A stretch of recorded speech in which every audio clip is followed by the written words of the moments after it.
This is KTVO's Good Morning Heartland.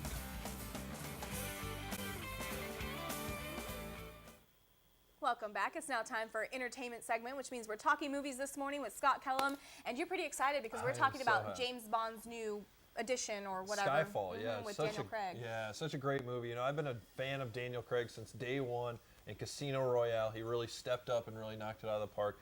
Quantum of Solace was a little bit of a step back in terms of the plot, just wasn't there as it was in Casino Royale. Still a great movie.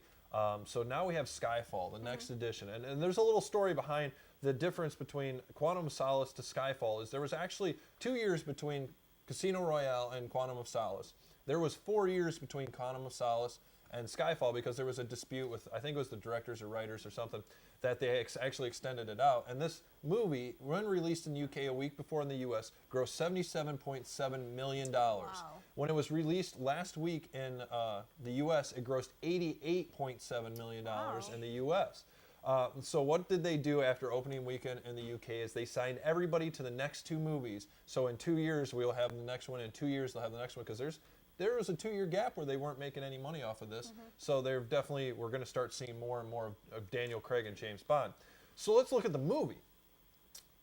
Everybody was kind of mad when Daniel Craig took over because it wasn't the Sean Connery kind of old school tricks of the thing, the Pierce Brosnan, and we have little gadgets and stuff.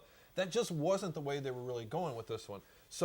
Or with this series. Well, in this one, we see the old Ashton Martin from the original Sean Connery days come back, makes a little guest appearance. You know, we see the guns that come out of the headlights, the eject button on the shifter. They take that step back and go, all right, we can still have Daniel Craig. We can still have awesome action.